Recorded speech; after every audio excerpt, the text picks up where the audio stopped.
Okay, let's go ahead and get on to some fun stuff. And by fun stuff, I mean UFOs actually killing people. Now, this story I had never heard of before, and I'm going to assume most of you have never heard of it either. But it is one of the biggest UFO encounters that I've ever come across for amount of witnesses, length of time, and interactions with humans. This was a recommendation from Zinho. So Zinho lives in Brazil, and that's where we're going to go. We're going to get in our Carpenter Copter, trademark, hop in the Carpenter Copter. We're going to fly to Brazil. Now, as we're flying to Brazil, we're going to fly over the Bermuda Triangle because we have to also go back in time. So we're going back to the year 1977. So Brazil during the 70s, from like the 60s to the 80s, it was ruled by, there was a military coup back in the 60s. They took over and they became a more repressive regime with State Department's help, with the United States, because we didn't like the way the country was.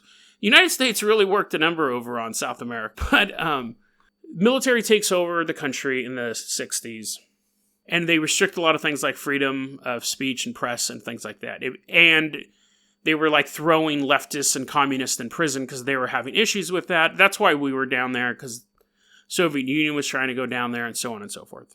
You know where the term third world comes from? America was classified as first world, and all of our allies were first world. Soviet Union was considered second world. That was the designation. All of their allies were second world countries. And third world meant a country that was not affiliated with the United States or the Soviet Union, so they tended to be poor. And the term just became third world country to mean a poor country or a slum. So that's where that term comes from. So at this point in time, you still had factions from the Soviet Union supporting troops in South America, and we were supporting governments or rebels in South America. Proxy wars, basically. Now, Zinho has been a great source of information on this. For one, I never knew this existed. And for two, he was able to give me kind of a ground level view of this area. So we're going to go, this is October 9th, this is very, very well documented. And again, it's bizarre that it's not more well known. October 1977. We're going to we're landing the Carpenter Copter. We're going to land on Colares Island. Now, Colares Island, and it's a fishing village. It has a population, at the time, a couple thousand people. And they were simple people. They didn't have television. They weren't reading science fiction novels or watching Star Trek. They just were a working class people. That's what they focused on. So, one night, this villager was laying in their bed, and a bright light appeared over the house. Now, she wasn't really aware of it at the time, but she kind of looks up and she sees kind of the light coming through the cracks of her roof. She had like a ceramic tile roof. And the light gets brighter and brighter and brighter, and then she said she could see through her roof. And then her skin on her thigh begins to burn. And then the light goes away. And she didn't understand it. Because again, there's no context for this type of thing. Now, nowadays, you'd be like, oh my god, that was a UFO, an alien came down to my house. But if you weren't reading comic books, if you weren't watching those television shows, if you were just living your life in a fishing village, you would, I think, probably more likely account it to a devil or something supernatural. A couple days later, some fishermen were out fishing, and they saw these bright lights overhead. I think there was 2 or 3 of them flying around. And from what I understood from the story, they were getting ready to get in their boat. They see the lights. It freaks them out. They start running back to the village. The lights follow them. They felt like they were being pursued. When they get back to town, they start talking about this. And it turns out that other people in the village were like, yeah, I saw the lights too. They're chasing me around. And I didn't want to tell anyone because it make me sound like a crazy person. And then other people were like, yeah, I was in my house. And the light was over my house. And it came through my ceiling. So the people in the village start talking and they realize that this has been going on. And no one was admitting to it. But now they're like, okay, we don't know what this stuff is. But whatever. Like, I guess just kind of deal with it. It doesn't go away, though. It actually gets worse. The activity gets worse. People are starting to get bitten, for lack of a better word. The beam of light would come on you, and you'd be frozen. And they started calling the lights in the skies chupa chupas, which means suck suck. And again, that's how, I don't want to say, I'm not saying simple like they're idiots, but that's how simple their cultural language was to describe this type of thing. Because what would happen was, that burning sensation on your skin, it would basically put little marks on your skin, and it would burn you. It was later described as looking like a burn that had, it looked like it was like this black burn. Someone compared it to a thing called an iodine burn. But it would burn in, and you'd have these little puncture wounds, and you'd have a little bit of blood, just a little bit. And so they believed that it was sucking out their blood or sucking out their life force. They called them chupa chupas. Because they're saying, oh, there's something biting me and it's sucking the blood out. Now, again, we would be like, no, that's an alien warship. That's a UFO. But in their culture, they're just like, well, it sucks. So it's a suck. There were professional people in the village. There was a doctor and a couple nurses who worked there. And people are coming in and they're like, oh, hey, Betty, what's going on? They're like, oh, I couldn't sleep last night. Why not? And they're like, oh, I got the chupa chupa was flying overhead. Now, what? Now, because generally the people, you had this rural village, and sometimes in these areas, the professionals would live in the city and commute to the work. So it's not like they were there every single day. The doctor, it doesn't want to live in a shack. He's a doctor. So the doctor would live in the nearest big city, and then they would commute to work into these villages. Now, the medical staff had heard these stories about these chupa chupas, but they didn't experience them. They were just seeing people come in with bites and burns. And they thought, there has to be like a vampire bat. It has to be some sort of, or it's self-mutilation. That was another thing. They're like, are these people like looking for attention? They're just poking themselves with stuff?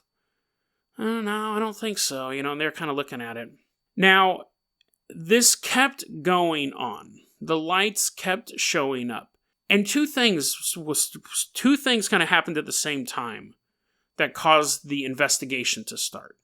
One was the ships, the lights, however you want to describe them, because they sometimes would say they looked metallic, but most of the villagers only saw the light. Actually, you know what? That's an interesting point. That's a really, really interesting point. Damn it. I wish someone was here so I could say, remind me to talk about that. Here, let me write this down here real quick, because I don't want to get ahead of myself. I'm writing it on my hand like a 4-year-old. Okay, so two things happened at once. One, the villagers who were fishing, that is their job. That is their livelihood. They are fishermen. And the ships were flying overhead while because it wasn't something you would just see like right before you go to bed. It wasn't a dream. You'd be out fishing at night, you'd see these lights overhead, and you're like, damn it, I gotta get these fish. But what happened was the ships would sometimes dive underwater. And so it started to give rise to the theory that maybe they were coming out of underwater caves.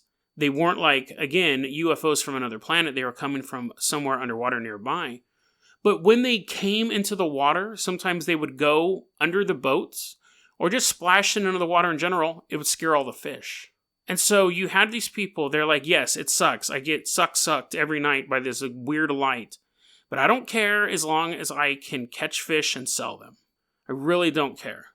And they weren't able to catch fish and sell them. So they started complaining. They said, you need to get the military out here because this is an untenable situation. At the same time, in the villages, you had people, because it was so ongoing, you had people going, I'm leaving. I'm out of here. I'm so tired of being chased around by these lights. Now, there were reports in other villages that they also saw them, but it was mostly on this island. And so people just started packing up. A lot of the women and children left because it didn't matter where you were at. If you stayed in your house, they'd show up. If you were walking around outside in the dark, they'd show up. It didn't matter. And then so you had that migration going on. You had the men who were there who were like, maybe if we like light these huge bonfires and shoot fireworks off and try to scare them away. And it didn't work. Now, you're the Brazilian government. And, you got a lot of stuff on your plate. You're fighting communist insurgents. You got two superpowers talking about nuking each other all the time. You have political dissidents. And then you hear, on this little island out in northern Brazil, you're getting reports of mass migrations. You're getting reports of fireworks being shot off all night long. And you're getting reports of angry fishermen demanding the government do something about these flying lights. Now, this is one of the kind of curious things about this story. And I think the story's curious in general. So what happens is the Brazilian government says, okay, this is what we think is going on. We think that there are communist troops in the area, and they're using the superstitions of the locals to frighten them away so they can move supplies and troops through that area. We think that's what it is. However, we have to investigate it to find out if that theory is true. So they put together a team of soldiers led by Captain Holland. I'm probably pronouncing that wrong, but he's going to be a pivotal character coming forward. Captain Hollanda. So it was led by Captain Hollanda. But anyway, so the Brazilian government basically because Captain Hollanda ended up doing a big interview after the events. But he said the Brazilian government's basically like, hey, we think there's communist insurgents in there. We need you to take your men in and investigate this. And Captain Hollanda goes, okay, that's fair. He'd been fighting drug gangs and he'd been fighting communists and stuff like that. But they named it Operation Plate in English, or Operation Saucer. And the question is, if their working theory was that it was communists, why would they name it basically Operation UFO, Operation Saucer, Operation Plate? It would be Operation... I don't know, maybe the Brazilian government always has a sense of humor when they name their operations, but that was a curious thing. So you think maybe they had more info in the inside of what actually was out there when they came up with that name. So anyways, Captain Hollanda goes out there with his troops, and they start interviewing the townspeople.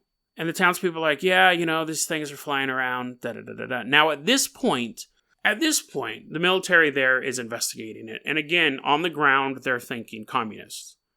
And also at this point, like I said, the doctors and the nurses, now they're saying, I saw it too. Like, I didn't believe them for the longest time. They're doing interviews. They're interviewing all the villagers. They're talking to them. They're like, yeah, they're messing with our fish. We tried doing this. We tried doing that. A bunch of our people had left the area. And they thought, okay, these people are just superstitious bumpkins. These are like basically hillbillies. They'll believe anything. But the military starts to see these things as well. These lights in the sky. Now, they're a little better equipped. They come out with cameras. They come out with film cameras. They come out with, film, like photography cameras. And Captain Hollanda said, I went in with the idea that we were going to find some sort of insurgent group. I started seeing this stuff, and I'm like, okay, what I'm looking at must be some sort of weapon that the communists are using. He still stuck to that story. First, he thought the communists were basically like just spooky noises and making like stuff in the sky to make the villagers leave. Now that he's seeing it and talking to the people firsthand, he's still thinking it's the communists or a superpower, the United States or Soviet Union, flying these things around and hurting people. Like, he's on the ground now. He's seeing it, but he's still working with that scenario. And then he has an encounter. Now, this was really interesting. He talks about this during his interview.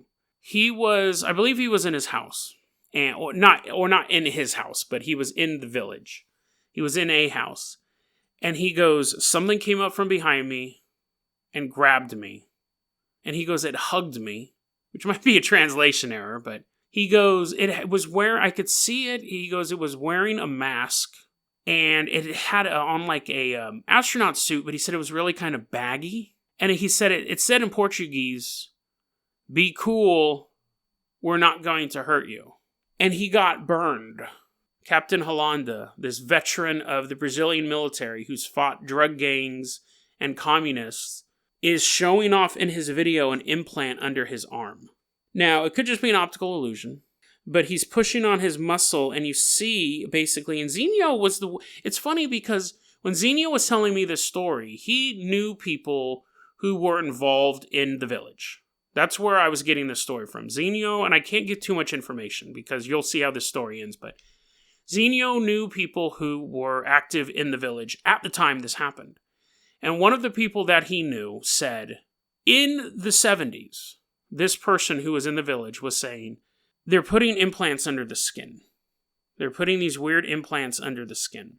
So the story was being told to Zenio about 5 years ago, 7 years ago. The person who had lived there and worked there or in whatever capacity was in that village in 1977, this person tells Zenio, have you ever seen a SIM card? It looked like SIM cards, even though that had never even existed back then. The person was saying, when I was looking at these villagers, it looked like they had...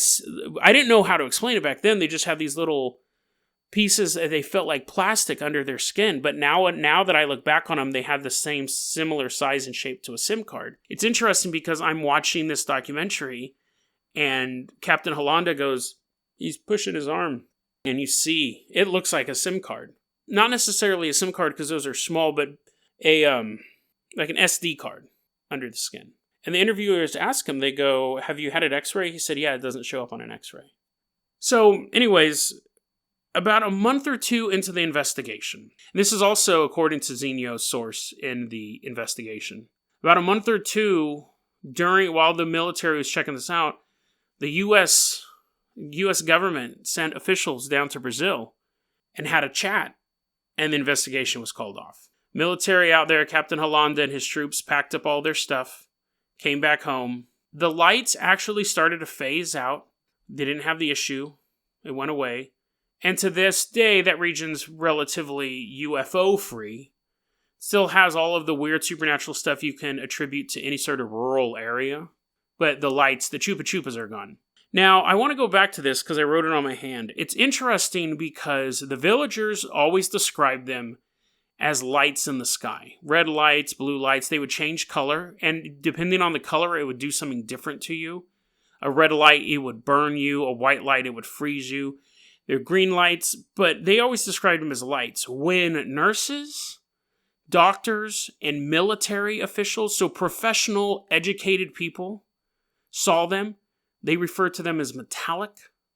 They could specify the shape. They could go, that was a cigar shape, that was a saucer, that was a triangle. And I think that lends something to the theory that it's almost this trans-dimensional thing, where your mind is creating what you would most likely believe in. So to a villager, a light in the sky is creepy enough. They've seen meteors and comets and all sorts of stuff. But to see an oval-shaped light floating overhead chasing you, that's creepy enough.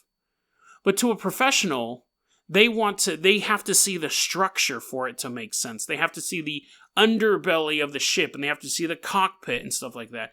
Otherwise, it's just a weird disc light in the sky. But I think that's an interesting thing, is that the people with education saw them as physical vehicles with cockpits. And the people who were simple fishermen just saw these weird lights in the sky. The UFO phenomenon may actually be beyond our understanding, because stuff like that pops up. Now we're going to jump ahead to the year 1997. There was actually a UFO magazine published in Brazil, and it's so funny watching the video, it was 1997, because these two UFOologists are sitting down with Captain Hollanda to do an interview. The key witness in one of the biggest UFO cases, really, and one of them is wearing an X-Files shirt. One of the UFOologists is straight up wearing a t-shirt that has the X-Files logo on it. But what happened was, in 1997, Captain Hollanda contacted this UFO magazine and says, I have a story to tell you. I'm going to tell you the story about what really happened on Colares Island. So he gives this big interview, and he said, yeah, I don't know what it was. I to this day, I don't know what it was. I'm not going to say it was aliens or anything like that. But, he talks about his journey from not believing it at all and believing it was a military operation. But he says, he's drawing pictures for him and stuff. He goes, we took 4,000, there's 4,000 pages of documents. There's hundreds of photos. There's film of this stuff. And the UFOologists are photos of the lights. And he's like, oh yeah, we have a ton of documents on this thing. And it's a really kind of a cool interview. And at this point, he's retired from the military. And he's like, I'm retired. Just wanted to tell you guys this cool story. Now, shortly after that interview, Captain Hollanda dies. And he dies, they find him with, I believe it was like a bathrobe belt, or it might have just been a normal belt, wrapped around his neck, and it was wrapped around a bedpost, and you just kind of slump down, and it slowly cuts off your circulation. It's not an easy way to die, don't get any good tips. There was obviously two camps. One of them said he was murdered for revealing too much about Kolaris. And then the other camp was, no, he had suffered from mental illness. Some people said that he had attempted suicide in the past, and he killed himself. Zinho said that his sources were like, he never would have killed himself. Absolutely wouldn't have killed himself. When you're in the Brazilian military, you have to go through regular psychiatric screenings, because depending on where you're deployed, because it's such an aggressive job, it's very dark. You're out in the jungles, you're fighting cocaine gangs and stuff like that. So people who knew Captain Hollanda personally were like, there's no way that he would have killed himself. It just doesn't sound like him. It was interesting in the documentary. So the only documentary I could find in English was from UFO Files. I'll put the link on YouTube. But one of the UFOologists who interviewed Captain Hollanda before he passed away said, I think he killed himself. He goes, I personally think he killed himself. I think he was struggling with depression. He goes, but he wanted to tell this story before he did it. He could have been murdered to cover it up, though, definitely. He could have been murdered to send a message to people in the future, hey, we don't talk about this stuff in Brazil. However, so what comes of this, he tells a story, it gets a ton of attention in Brazil. The heads of the UFO who do the UFO magazine and other UFOologists in Brazil, they lobby the government. So what happens is eventually the military junta, they're gone. So they left in 1985. In 1997, it's a much more free society. They eventually petitioned successfully to get access to the documents from Captain Hollanda's investigation into the Chupa Chupas. And the Air Force is like, sure, whatever, we don't care. But they only gave him a couple. They're like, oh, we'll give you like this small amount that you can look at. Drawing after drawing, detailed drawings of what the people on the ground were seeing, photos of these lights. And it really was a treasure trove for UFOology. And that's where we're at today. Nobody knows, or nobody's saying at least, what those lights were. Oh, and I should add, I might have wanted to say this early, 2 people died during this. The nurses said that they had 2 casualties from getting too much blood sucked out of them or shock. They did lose 2 villagers. Dozens of people were bitten by the little Chupa Chupa. The whole entire village was in fear of these things. Everyone was being chased around by these guys. So let's do a little breakdown here. First off, as a skeptic, as a fair weather skeptic, I believe the event actually took place. Whatever it was, I think it happened. If it had been 5 guys in a pickup truck, it would be easier to say, well, they're probably just making it up for money. But, 1,000 people in the village, all these witnesses, all these victims, military coming out, taking the photos, all that stuff. I believe the event actually happened. The question is, what were they? The theories are mass hysteria, mass delusion, and that's possible, but what kind of throws that off is that once the outsiders came in, they shouldn't have seen them as well. I could see a religious fervor in an area, people freaking out, but once you have the outsiders show up, they shouldn't have seen them as well. So I'm not really buying the mass delusion thing, but it's possible. It's possible. The weapon of a superpower, I honestly think that is the most likely scenario. That it wasn't aliens, that either the United States was testing a weapon, or the Soviet Union was testing a weapon. I think that's the most likely scenario. Because again, I believe that it actually happened. I believe the stories that we've talked about tonight really did happen. And the reason why they kind of put the nail in the coffin for me on that was Captain Hollanda's story where the guy comes up behind him wearing the mask and he said the skin looked loose like a baggy suit. And I think that would make me think, the Captain Hollanda, when he's talking about the story, seemed to tell the story as if it was a man in a suit. He said he had a mechanical computer voice, but spoke perfect Portuguese and says, be cool, we're not here to hurt you. And he goes, I couldn't really see the eyes. He drew a picture of it. It looks like a gray, but a smaller head and kind of slit eyes. But even though he got a close encounter of the third kind, he didn't seem to think they were aliens. So I think that we were testing something, or Soviet Union was testing something. Here's the pushback on that, though. If that is the case, if it is a weapon that humans have developed, how come we're still not using it? Did we find it ineffective overall? Was it a way to try to freak people out and get them to leave the area? But again, it seemed like it drew the military to the area rather than the opposite. If it was a weapon system that humans developed, why don't we use it today? Or do we? And then the third thing is like, is it alien visitors? Whether they're aliens from another planet, or they have a base under the water, or they're coming from another dimension. Was it aliens? Now, I think it's less likely than it was man-made, but yeah, again, it's possible. And then you have to look at why they were sucking the blood out of people. What do the SIM cards mean? Why were they in this remote area? Why were they around for so long in this particular area? And being observed by multiple observers, even when the military came in, they were still there. It was a crazy story, and it lasted a long time. People died. People got burned, attacked, followed. And I thank Xenio for bringing the story to my attention, because I had never heard any of this stuff. I think this is more intriguing than something like Roswell, where a ship crashed. Or Rendlesham Forest, where like, oh, we saw a light through the forest. This went on for weeks and weeks and weeks and weeks. Operation Plate.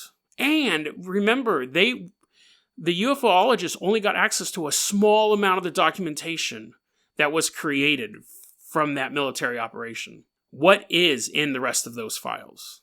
And will we ever see them? Probably not. But I think it may give us a little more answers to what at least the government truly thought was going on out there. Like I said, I'm leaning towards humans, and then aliens come in second. And if either one of those is accurate, that means those Chupa Chupas are still out there somewhere. Maybe they're sitting in a hangar, getting tweaked for their next mission, or maybe they're underwater somewhere, getting ready for their next snack. That was a clip from our daily podcast, Dead Rabbit Radio. Dead Rabbit Radio is available anywhere that you listen to podcasts. It's daily paranormal, conspiracy, and true crime news. If you want to hear the full episode that this clip came from, check the link below. Please like and subscribe. And hit that little bell, too. That does some magical stuff. Thanks, guys.